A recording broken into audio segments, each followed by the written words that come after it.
On the COPD, I was thinking that, have you correlated it to power outage? Because I would imagine that people are probably managing their disease at home, but then that becomes impossible when the power goes out, if they have oxygen and things like that, and the only choice may be then to seek emergency care. Yeah, I think that's a really good point, and I haven't necessarily dug in. I actually, that power outage is part of that hardship index. I'll have to look to see, is the data available specifically for power outages, and if it's not, I'm sure I can get it. It'll just be a little more work. But good point. Thank you, super interesting talk. So I have two questions. One, if you could speak to what data you're going to use for mental health, especially in your hurricane-related study, because it seems like a lot of these sources may be biased for mental health outcomes, right? Especially if you're looking at crude things like emergency. Like that, it's much more, it's, I think, much more informative for COPD versus mental health. So, but obviously mental health is very important to look at. So if you could speak to that. And then, I mean, I find really interesting how your data has been, like you use New York City specific data and it's being used by the health department, and I think that's of interest to our students. So could you just talk a little bit about how you set that arrangement up? Do they provide funding? Like how did you get such quick uptake of your models? And so, because I think that's a really interesting dimension of your work. Yeah. Okay, so to touch on the first point, I completely agree with you. And if you have other ideas, I would love to talk afterwards. Right now, I am planning to use just the ED and hospitalization data, and I agree. But it was more around, I felt like I couldn't ignore mental health in this analysis. I had to capture it somehow. I mean, I think there's, as I mentioned earlier, there's a lot of work that's been done on mental health, more sort of survey or qualitative data in terms of these types of events. I think that's going to be a much bigger limitation for that particular outcome than the others. That would need to be qualified, but I just felt like I couldn't necessarily not look at it at all. Do you have prescription data you can look at all? I don't from this. Yeah. All right. Yeah. Oh, the second question. You can. Yeah. So in terms of the second question, great point, and I think it was a unique situation, and it's one of the reasons I'm not like well, let me back. The way the access occurred, I had a postdoc at Columbia University. I had this idea to do this work. That was sort of the application for the postdoc. Got there. My postdoc mentor, who's, some of you probably know, who was at Columbia at the time, Patrick Kinney, was able to make the connection to the collaborators at the New York City Department of Health because they had collaborated on a number of things before. In that, I guess a great, just kind of confluence of events, they were also interested in looking at vulnerability. They hadn't done it yet.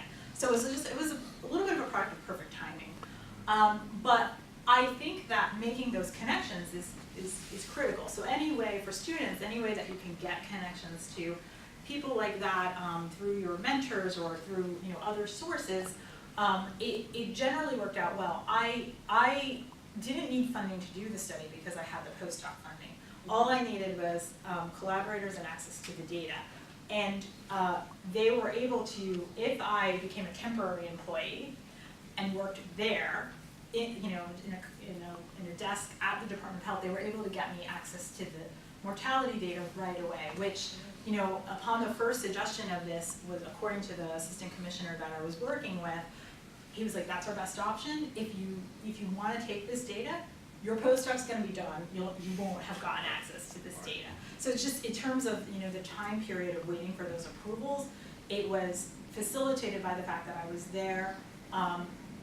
There was mutual interests, and I could put myself there a couple of days a week and actually work on the analysis right there.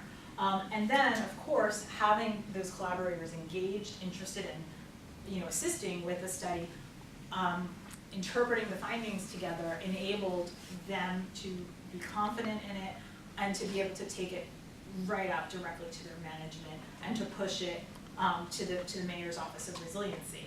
So I think, it's always my goal to kind of work with people like that. It can sometimes be difficult, and obviously that's leading to limitations in this next study because I'm not there anymore. I do, I certainly have collegial relationships and know people in New Jersey too, but in terms of facilitating that on a, you know, in terms of time and space and access and things, it made more sense to try to use another administrative data source. And, you know, there's limitations associated with that. I guess that's similar. I was having a similar question that, you know, I'm sort of familiar with that New York City Department of Health. They're very forward-thinking. They're, you know, very highly trained people, epidemiologists on staff. Have you thought about kind of scale up to others? Oh, also another unique aspect is the amount of data they have, and that's such fine resolution. Right. So have you thought about sort of how you might scale up to other cities that don't have that kind of data and personnel? Yeah, I mean, it's interesting. I've thought about it a little bit. So recently, I've also been doing a little more work now in the sort of community-based space, community-based participatory research and organizations that are kind of coming more from the grassroots perspective, and also, you know, thinking about citizen science. And so I have this, you know, pending work that I've been talking about with like a community-based person who's down in New Orleans, and we're very excited about it. Hopefully we get some funding to do it, to look at how they've been using citizen science data there to inform some of their public health preparedness for extreme weather. And she is really connected with the city departments of health and emergency management. So we're trying to sort of work this collaborative effort. But I have just sort of noticed the resources just, you know, definitely are not the same. And so I think, you know, we'll see what kind of data we can get, but I think it's just a product of, you know, doing what you can where the resources are available. I know you know probably as good as anyone that there's limited funding in this area, and you know, there's CDC's BRACE funding. New York City obviously is a beneficiary of that in terms of climate preparedness, but not every place is, and that's about the only particular like federal sort of helping public health practitioners funding that I can think of. So I think it's tough. Any questions? Okay, thank you very much. All right.